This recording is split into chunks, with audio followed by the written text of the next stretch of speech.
Aujourd'hui, je vais vous présenter mon projet de maîtrise qui consiste à identifier une signature cérébrale de l'expression faciale de la douleur en utilisant des approches d'apprentissage machine. Donc, d'abord, commençons par une petite mise en contexte par rapport à la douleur. Selon l'Association internationale pour l'étude de la douleur est définie comme une expérience sensorielle et émotionnelle déplaisante associée à une lésion tissulaire réelle ou potentielle. C'est donc une expérience subjective qui va mener à plusieurs manifestations, autant au niveau physiologique que comportemental.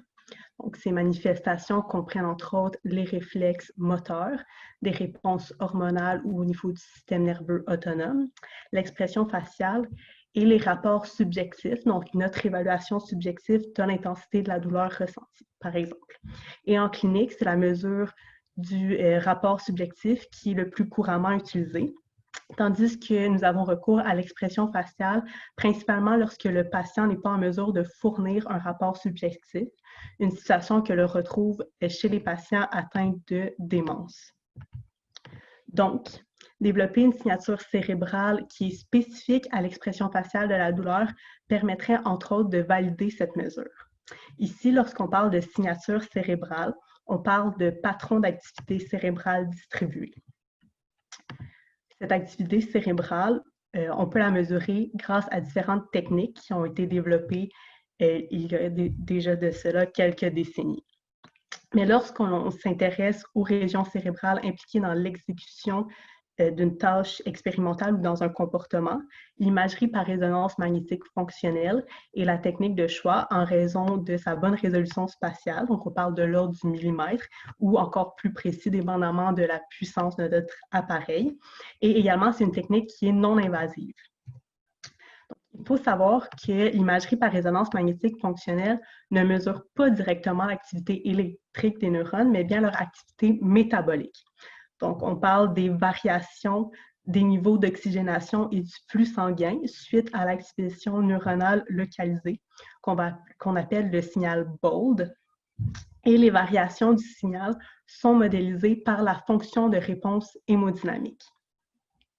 Donc, l'imagerie par résonance magnétique fonctionnelle nous permet de mesurer l'activité métabolique du cerveau à travers le temps et chaque image que l'on prend est constituée d'environ 100 000 voxels. En fait, les voxels qui représentent des petits cubes de tissus cérébraux. Et donc, on se retrouve avec un problème énorme au niveau de l'analyse des données.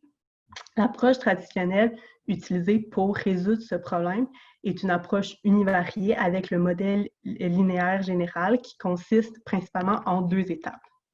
Donc, la première étape s'effectue au niveau individuel. Ici, on peut voir la notation matricielle de la régression, qui est la base pour le modèle linéaire général. Si on prend chaque paramètre de cette équation, on retrouve comme variable dépendante le signal d'un voxel pour un participant donné à travers le temps. Et donc, cette variable va être modélisée par une combinaison des autres paramètres ici que l'on retrouve. Donc, on va avoir notre matrice qui inclut des régresseurs d'intérêt. Donc, on parle de nos conditions expérimentales. Par exemple, lorsqu'on applique un stimulus douloureux et un stimulus contrôle, donc un stimulus non douloureux, qui prend en compte la fonction de réponse hémodynamique. On a également des régresseurs de nuisance qui comprennent, par exemple, les mouvements de la tête du participant pendant l'enregistrement de l'activité cérébrale. Ensuite, on a les coefficient bêta qui représente en fait la contribution de chaque régresseur au signal, puis l'erreur résiduelle. Puis en fait, ce qu'on cherche à faire au niveau de l'analyse de premier niveau, c'est d'estimer les paramètres bêta de sorte à réduire l'erreur résiduelle et donc que le signal qui va être prédit se rapproche le plus possible du signal qui est mesuré. Après avoir appliqué le modèle linéaire général sur plus de 100 000 voxels, on va utiliser les paramètres estimés pour déterminer s'il y a ou non une activation spécifique pour chaque voxel de manière consistante dans notre échantillon, donc à travers nos participants. Et donc, on va faire des tests statistiques, soit des tests T ou des ANOVA, voxel par voxel. Donc, ça génère beaucoup de valeurs statistiques. Et pour tenir compte des comparaisons multiples, on va appliquer des méthodes de correction. Cependant, les analyses univariées mettent en relation une condition expérimentale ou un comportement et l'action de voxels individuellement. Puis cette manière de procéder va prendre en compte une approche plus localisationniste, donc une fonction cognitive qui est reliée à une structure cérébrale spécifique. Par contre, plus une fonction cognitive est complexe, plus il est probable qu'elle soit représentée de manière distribuée à travers plusieurs réseaux. Donc, les analyses univariées peuvent échouer à cartographier les bases neuronales du phénomène que l'on tente d'étudier, surtout quand ce phénomène est lié à une activation cérébrale distribuée. Donc, c'est là que rentrent en jeu les analyses multivariées, car elles vont permettre de prendre en compte l'information de plusieurs voxels simultanément. Plusieurs études ont d'ailleurs déjà démontré qu'utiliser l'activité de tout le cerveau comparativement à une région d'intérêt permettait de prédire certaines conditions expérimentales, en fait de mieux prédire certaines conditions expérimentales. Et contrairement aux analyses univariées, cette approche va nous permettre de déterminer certains patrons d'activité, si certains patrons d'activité cérébrale permettent de prédire, par exemple, un comportement.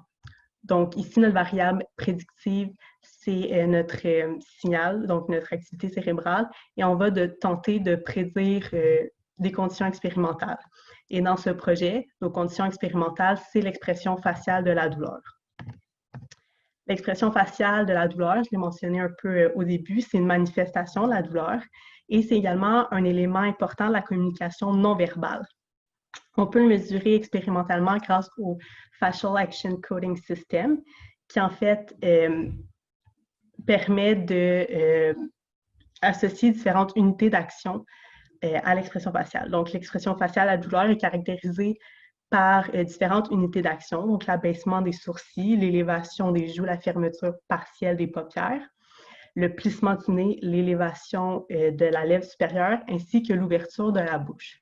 Et donc, pour quantifier l'expression faciale, on va utiliser le score FACS, qui consiste en fait au produit de la somme des scores de fréquence de ces unités d'action et de la moyenne de score d'intensité de ces unités d'action.